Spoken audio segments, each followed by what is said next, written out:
What's up YouTubers, Mr. McRaven here and welcome to my very first SimCity tutorial video.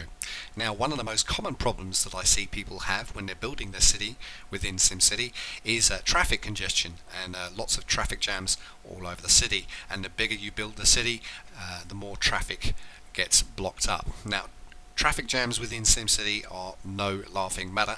They are certainly the biggest pain in the rear end you could possibly have because you built up a massive population, you've got all the sorts of things going on.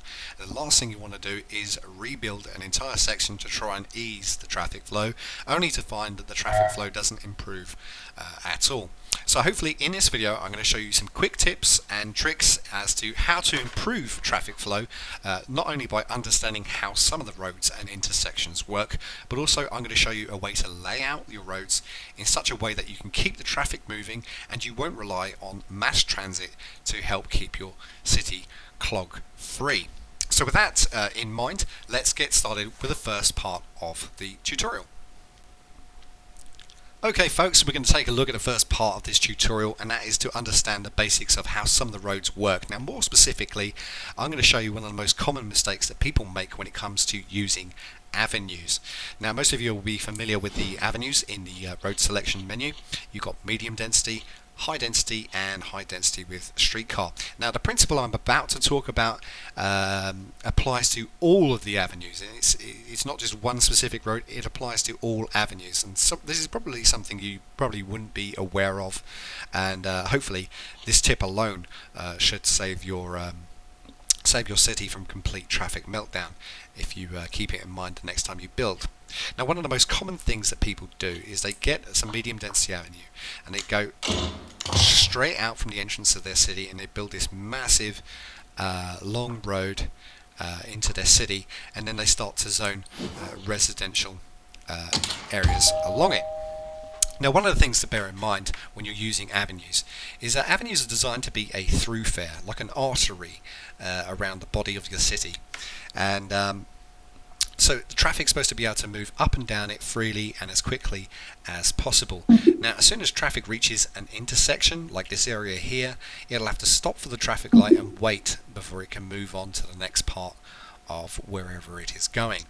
Now when you lay down an avenue like this and you start to build residential blocks on it like so, every single time you lay one of these blocks down, these green blocks here, you're actually creating an intersection within the avenue itself. So if you lay down a massive strip of residential on both sides like so, what you have in effect is actually created an intersection that long.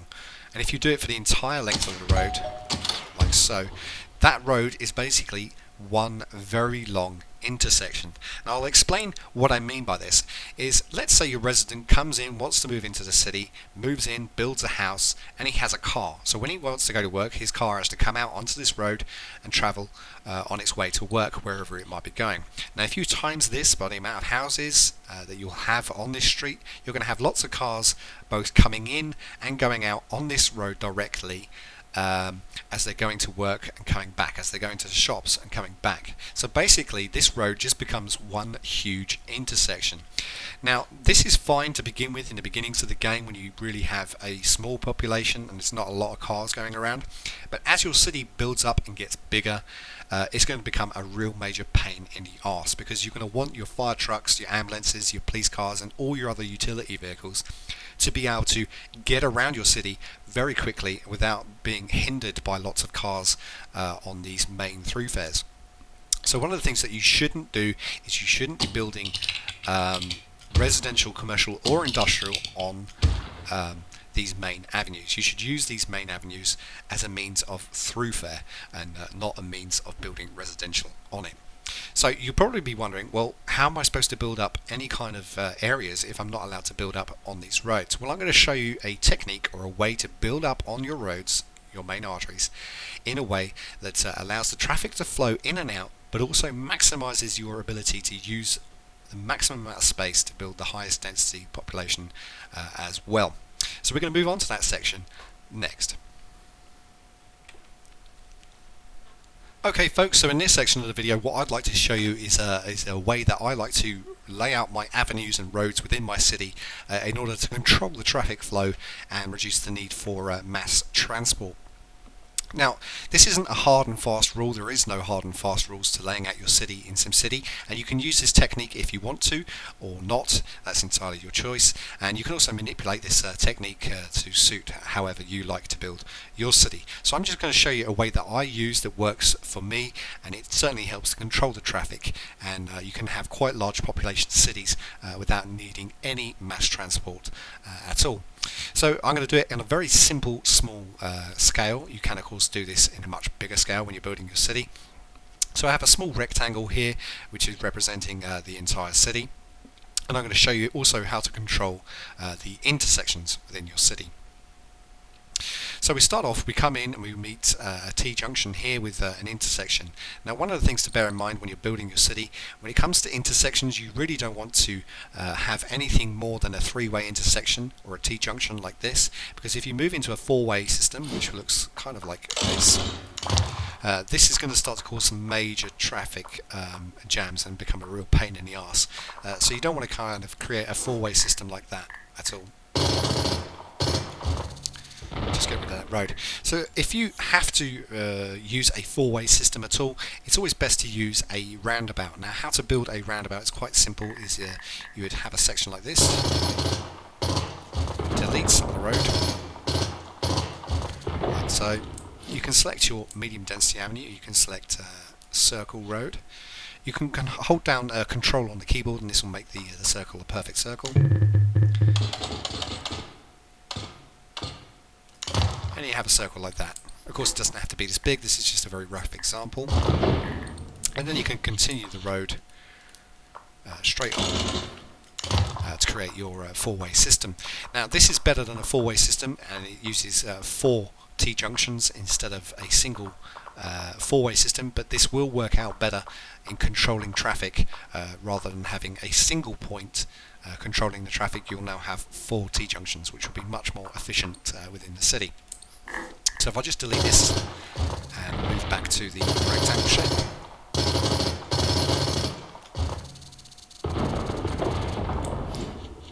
so if I just grab that, okay.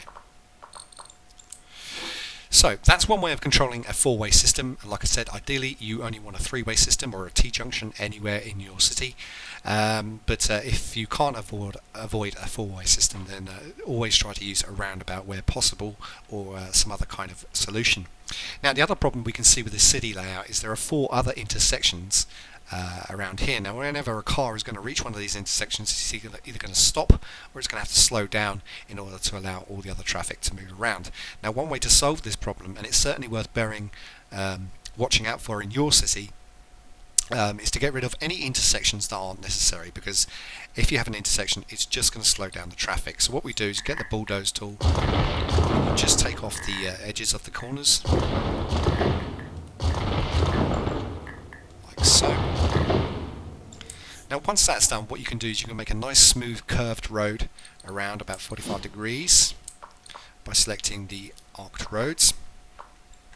You can pull out and go in to make it a bit smoother, pull out a little bit and create some nice smooth curves, like so. If it doesn't work first time, just drag it back a bit and retry, like so. So now, as you can see, we look at the city plan. It did start off with 5 intersections, but now we only have 1 intersection. So straight away you can see that the traffic is going to be able to move around the outside part of this city without any hindrance whatsoever. And that's, like I said in the first part of the tutorial, that's primarily the function of the avenues, is to move transport around quickly and as much of it as possible. So that's in effect what we've done. Now, the next section, what we're going to do is we're going to build our roads inside these avenues. Now, you might think that by not using residential, commercial or industrial on the avenues themselves, you're losing out on space, but there is actually a way of utilizing the maximum amount of space possible but keeping the traffic to a minimum. What I like to do, now you don't have to do this, this is just the way that I like to do it, is I like to use a tall tree row or even a short tree row in order to use it as a guide in order to build the inner roads to the city. Now, it does take a little more time to do a layout like this, but it is always worth it in the end. So I'm going to go into each corner.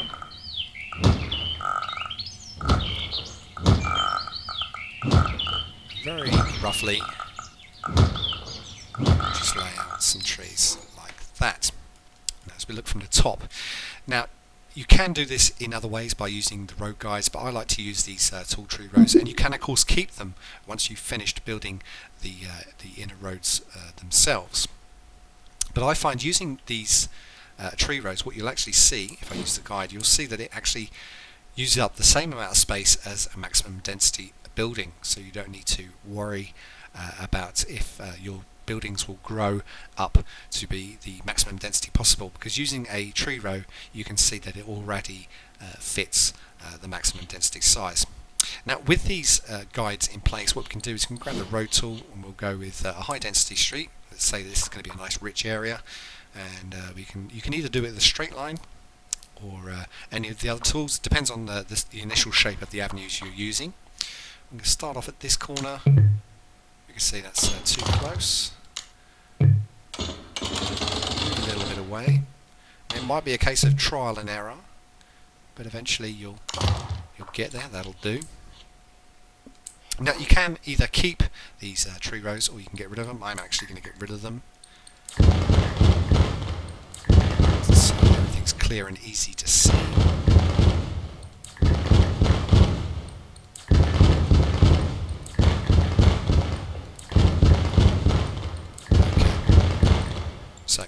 Now we've got rid of the tree rows, what we can now do is we can add the extra roads, allowing people to get in and out. Now how you do this is really up to you. You can use as many or as little roads as possible, but obviously the more roads you use, the more intersections you're actually going to create.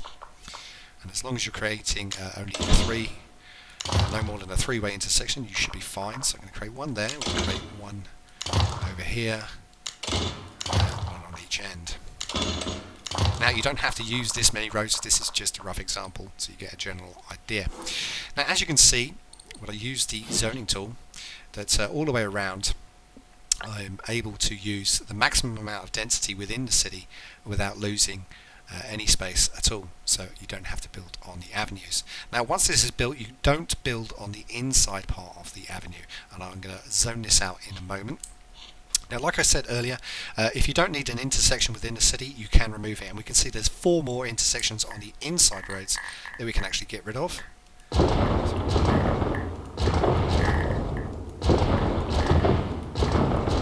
And again, you get the road tool, create your arc. Oh. Doesn't have to be perfect for this example. So as we can see now, all the roads, not only on the outside on the avenues, but on the inside roads as well, there are no unnecessary intersections, and this will all help little by little to reduce the traffic problems that can occur within your city. Now this is only a very basic a rectangle, showing you how the principle works in theory. Now if you apply this en masse to a big area in all different shapes and sizes, and you don't have to have rectangles, you can have whatever shape you like. If you apply this to all the different areas and you have like a commercial district, a residential district and an industrial district, the same principle will apply to all of them. So if I zone this out now with a bit of residential in the middle, and you've got to be careful when you're zoning and you hold down control. You don't want the entire area to be filled. You only want the inside of the roads, not the avenues. You can go all the way up to the point where the avenue meets. That's fine. Nope, nope.